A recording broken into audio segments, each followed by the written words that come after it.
내 촉을 세워놓고 있어야 된다. 네, 그거를 참고하시면 좋을 것 같습니다. 자, 지금부터 서론이 좀 길었는데 본격적으로 이제 이야기를 하겠습니다. 현재 이낙연 예상 후보의 대장주라고 판단되는 건 나선 알미늄, 남선 알미늄, 예, 그리고 남선 알미우겠죠. 남선 알미늄 이제 뭐 그렇게 생각하시면 되는데 남선 알미우라고 되어 있더라고요. 그래서 뭐 사실상 남선 알미늄이 대장주고 그 관계된 주로 해가지고 남선 알미우가 있고요. 이 종목 같은 경우에는 김계연 씨라고 그 이낙연 후보의 셋째 동생이 대표로 있는 사마기업이 남선 알미늄과 같은 계열사 SM그룹에 묶여 있다고 합니다. 그렇죠. 참 그게 왜 이런 생각이 좀 들 수도 있어요. 근데 테마는 그렇게 엮이더라고요. 저도 참 알아보면서 예, 참 이런 걸로도 엮는구나라는 생각을 좀 많이 했습니다. 그래서 이 종목 같은 경우에는 제가 이제 차트를 이제 또 보자면은 이제 월봉으로 보고 있고요. 과거에 저점에서 흘러갔죠. 뭐 잠깐 올라갔다 내려온 적이 있는데 이거는 제가 봤을 때 그냥 별 없는 것 같아요. 뭐 이슈가 있었다가 이슈가 사라지면서 뭐 기업 합병, 분할 감자 뭐 이런 거 있죠. 그래서 한번 올라갔다가 떨어진 것 같고 그 뒤로는 거의 횡보였습니다. 그러다가 2018년 9월 달부터 이제 반등이 나왔는데 뭐 때문에 나왔는지 모르겠어요. 하지만 우리가 보자고 했던 거는 테마성이 엮여있는 2020년 4월 달 이전으로 해서 주가 흐름을 보자 그랬는데 요 중간에서 한번 횡보는 했지만 결국 치고 올라왔다. 그래서 엮여 있다라고 1차적으로 볼 수 있고요. 단지 이전 과거는 그 지금 반등 나는 시점을 보면 크게 연관은 없어요. 그래서 과거에는 이게 테마성으로 못 엮였다가 이번에 엮였냐 이런 생각은 좀 드는데 그거는 직접 한번 파악해 보시기를 권하고요.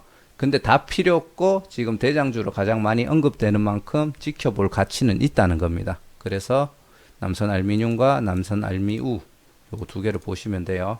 비슷하게 움직였습니다. 남선 알미늄과 남선 알미우가 전부 다 2018년도 한 9월부터 예, 반등이 나오기 시작했어요. 자, 그렇게 보시면 되고, 자, 두 번째는 이건 대장주예요. 그 9월 달부터 해가지고 그 급등 고점 기준으로 했을 때 급등 전과 최고 고점 기준으로 3.5배에서 5.5배 정도 상승을 했었고요. 그리고 아까 말씀드렸듯이 뭐 강력한 차기 대통령 후보로 거론되고 있기 때문에 일단은 큰 수익이 발생할 것으로 판단이 됩니다. 갑자기 뭐 대통령 후보를 탈퇴하겠다. 예를 들어 후보가 됐다고 치면은 후보로 선정되면은 그때 주가 오를 거고요. 그리고 막 한창 뭐 여론조사들이 뭐 강력한 후보다 뭐 당선될 확률이 높다 이런 기사 있으면 계속 올라갈 거예요 아마. 근데 갑자기 후보 탈퇴하겠다 뭐 이래 될 수가 있기 때문에 그때쯤 되면은 이제 그냥 빠지시면 되고 그리고 대통령 이제 당선 결과가 발표가 나면은 당선됐는 종목은 아마 더 올라가겠죠 제가 생각하기에. 하지만 이제 당선 탈락했는 후보들의 종목은 곤두박질 칠 겁니다. 그래서 정말 이 후보가 될 것 같다 싶으면은 그 종목은 가지고 계시되 그게 아니라면은 이게 선거 활동이 한창 절정에 이르렀을 때 그때 익절 다 하시는 거를 추천드리고 아니면은 그 전에 내 목표가는 2배다 3배다 정했으면은 그냥 그 가격 오면은 그때 익절 하시는 거를 예, 권해드립니다. 욕심을 일단 컨트롤 하시는 걸 추천드리고요. 그리고 높은 확률로 테마가 죽지 않을 종목. 이게 뭐냐면은 어느 한 회사의 대표이사가 쉽게 바뀌진 않잖아요. 대표이사나 이전에 전 대표이사가 엮여 있는 경우도 있더라고요. 전 대표이사면은 사실 관계가 없는 거 아닌가 이런 생각도 좀 드는데 뭐 가장 큰 예로 치자면 안철수 예상 후보가 있겠죠. 그 안철수 바이러스 연구소 안내비 지금은 안철수 예상 후보랑 관계 없는데 뭐 안철수 후보가 뭐 했다 하면 계속 움직이죠. 뭐 그런 식으로 엮여 있다고 그냥 생각합시다. 근데 그거는 후보가 직접 있던 또 회사고 요거는 또 테마성으로 엮여 있는 대표이사가 퇴사를 하거나 이제 더 이상 대표이사가 아닌데도 같이 움직이는 경우가 있는가 봐요. 뭐 일단은 언급은 해드리겠습니다. 일단은 높은 확률로 테마가 죽지 않을 종목, 뭐 대표이사가 그 회사의 테마성으로 엮여 있을 때 그런 경우가 있고요. 그 첫 번째가 국영 GNM, 최재형 대표이사가 서울대 동문이고 동아일보에 근무를 했었답니다. 예. 아까 전에 얘기 드렸던 이낙연 예상 후보도 동아일보에 근무를 했었죠. 그래서 엮인 거고요. 그리고 금호산업과 금호산업우, 박삼구 전 금호아시아나 그룹 회장이 광주 제1고 동문이랍니다.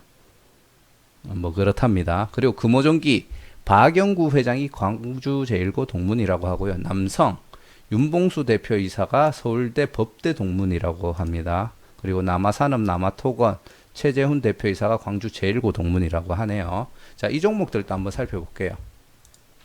자, 국영 GNM 같은 경우에 월봉으로 보시면은 이 종목은 과거 저점부터 해가지고 우상향을 지금 하고는 있어요. 물론 이제 이게 1998년부터 해가지고 현 시점까지 저점으로는 우상향을 하고 있고 고점은 좀 일정하게 찍어주는 박스권을 만들고 있는 것 같아요. 세력들이 물론 밀어 올렸겠지만 이때 밀어 올렸을 때 최고점이 아니더라도 그 밑에서 한번 반등을 줬을 때 찍고 내려오는 요 시점들이 보면은 거의 일정합니다. 한 3,000원 이상까지는 가주는 것 같고요. 그럼 지금부터 최고점 현재가가 지금 한 2,300원 정도 되는 것 같은데 갔을 때 한 30% 정도 수익은 낼 수 있을 것 같아요. 그래서 과연 이게 고점인가에 대해서는 좀 의문인데 이제 이낙연 예상 후보와의 연관으로 움직인 건지는 모르겠지만 2000년 4월 달에 올라갔죠. 그리고 2007년 8월 달에 올라갔는데 이때는 왜 올라갔는지 모르겠어요. 이때는 약간 테마성이 엮여 있는 게 맞았다면 딱 국회의원 시기랑 맞고요. 2008년 4월 달에는 떨어졌다고 횡보를 했어요. 요때가 살짝 왜 그럴까라는 생각이 들고요. 그리고 2012년도 4월 달 물론 이때 당시 고점보다는 낮지만 올라갔습니다. 당선됐을 때. 그리고 2016년도 요거는 4월 달쯤에 횡보를 했었네요. 얘도. 맞나요? 잠깐 2016년도는 없었던 것 같은데. 좀 볼게요. 2016년도는 없었고 2014년도를 봐야 되네요. 2014년도에도 저점이 있었습니다. 그리고 최근에 이제 올라갔죠. 그래서 정확하게 테마성으로 엮일 가능성이 있는 달은 한 요 세 달 정도가, 3번 정도가 되는 것 같아요. 그래서 어느 정도는 연관성이 있고, 최소한 이낙연 예상 후보가 아니더라도 뭔가 정치 쪽하고 테마성이 엮여 있는 느낌은 좀 있기는 있습니다. 예, 있기는 있어요. 그리고 제가 뭐 이낙연 예상 후보의 전체적인 기사나 시대별로 호재와 어떤 악재가 있었는지 모르기 때문에 감안하시면 될 것 같고요. 그래서 뭐 국영 GNM 같은 경우에는 제가 약간 파란색으로 해놨잖아요.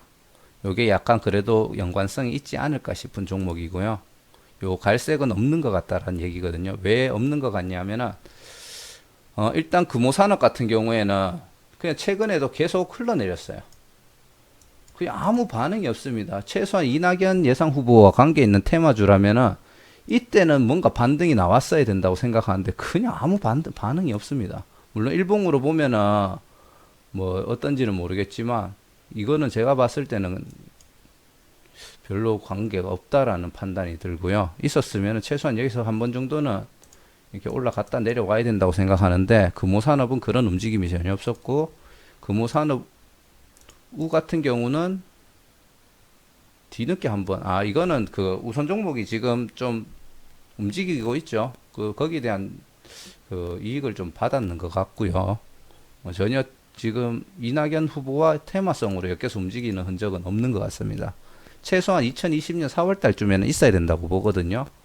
그리고 금호전기, 제가 금호산업 후 금호전기까지 연관이 없다고 보는 게 요번 총선 시점에 전혀 움직임이 없었어요. 그냥 따로 움직이는 느낌이고요. 그래서 이 세 종목은 저는 테마성으로 엮을 생각이 없습니다. 그리고 또 아까 뭐였죠 종목이? 남아산업. 자, 남성 같은 경우에는 자 월봉으로 볼게요. 사실 좀 모르겠어요. 연관성은 좀 있는 것 같은데 이때 당시에 이제 이낙연 예상 후보가 뭔가 언급이 되는 시점에 움직이고 그 4월달 직후에 이제 막 떨어졌었어요. 그게 왜 떨어졌는지는 모르겠지만 떨어졌었고 이제 큰 틀에서 봤을 때 뭐 이런 움직임을 줬는 시점을 봤을 때 크게 연관이 잘 없는 것 같아요. 제가 판단하기에는 예, 그렇습니다. 예, 시기가 일정하게 맞아 들어가는 게 없어요. 얘 같은 경우에도 제가 색깔을 왜 이걸로 칠했는지 모르겠지만 별로 관계가 없는 것 같습니다. 그래서 최근에 그나마 이제 앞에 있는 금호산업보다는 나은 게 그래도 이때 당시에 뭔가 움직임이 있었다. 뭐 한 그 정도는 봐줄 수가 있을 것 같아요. 그래가지고 한번 지켜는 볼만한데 크게 관계는 없는 것 같다. 요게 이제 제 생각이고요. 남아산업하고 남아토건을 보면은 4월 달쯤에 움직였죠. 월봉으로 한번 볼게요. 그리고 남아산업하고 남아토건 같은 경우에는 이게 남아산업 같은 경우에는 이게 상장되는지 오래되지가 못했어요. 그래가지고 9월 달쯤에 이게 이 시기에 뭐가 있었는지 모르겠는데 보면 9월 달에 뭔가 이렇게 반등되는 그런 느낌이 많았거든요. 어디 갔노? 아까 전에 남성.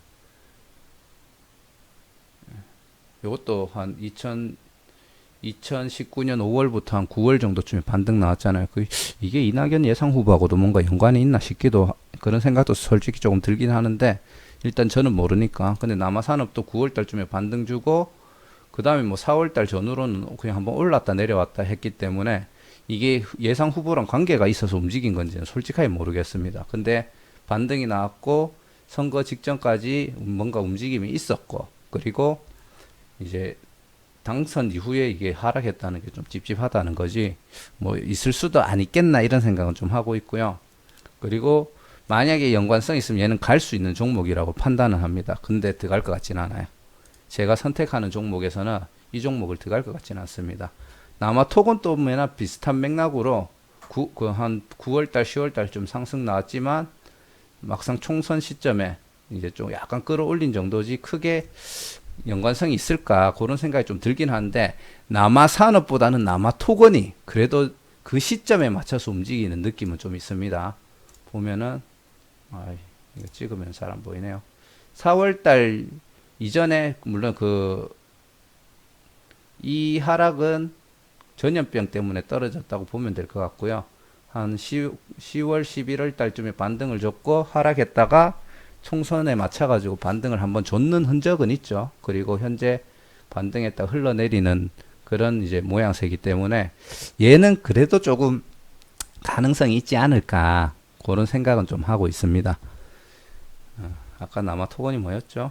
최재훈 대표이사가 광주 제1고 동문이다. 근데 남아산업하고 남아토건이 똑같은 테마로 엮여 있는데 움직이는 게 조금 다르다. 제가 그 얘기를 하려고 하다가 못하고 있었네요. 이게 만약에 테마성이 똑같으면은 요거 두 개가 같이 움직여야 되는 게 아닌가라고 이제 제가 생각을 하는데 약간 둘의 움직임이 달랐다. 예. 그래서 여기에 좀 찝찝한 부분이 있다. 그 얘기를 하고 싶었습니다. 그리고 마지막으로 테마가 사라질 수 있는 종목들이 있습니다. 예를 들자면 사외이사. 사외이사 같은 경우에는 실질적으로 예를 들자면 이낙연 예상 후보하고 관계 있는 누군가가 있으면은 사외이사로 그 회사에 그냥 들여버려요. 그러면은 그게 테마성으로 엮여가 그 회사 주가가 올라가는 경우가 있고 만약에 그게 또 세력의 작업이라고 하면은 그 관련된 기사를 또 막 터트리거든요. 그래가지고 그 주가를 올리기 위한 세력들의 움직임이 그렇게 엮이는 경우가 있는데 이 사외이사는 나가버리면 테마성이 없어져 버립니다. 그래서 제가 지금 분석하고 있는 종목들 중에 사외이사가 단지 그냥 사외이사가 뭔가 테마성으로 엮여 있어서 주가가 움직일 것 같다 그러면은 그냥 회사 자체를 평가해보고 얘가 아직 저평가돼 있네 싶으면 들어갈 수는 있겠지만 현재 약간 뭐 중간 위치 고평가돼 있는데 그 테마가 사외이사다. 그러면 그 종목은 저는 다 패스할 겁니다. 예, 그렇게 할 거고요. 가스텔 바작 같은 경우는 오영 사외이사가 이낙연 후보와 동아일보 근무 당시에 이낙연 후보가 동아일보 근무 당시에 동아일보의 사장이었답니다. 그리고 제가 요게 뭐 하는 재단인지는 모르겠어요. 근데 이제 기사를 찾다 보니까 있던데 화정평화재단 21세기 연구원의 회장이랍니다. 아, 회원이랍니다. 네, 그 말은 뭐 이낙연 후보도 뭐 요 재단하고 관계가 있겠죠. 자, 일단은 이제 그렇다는 거고요.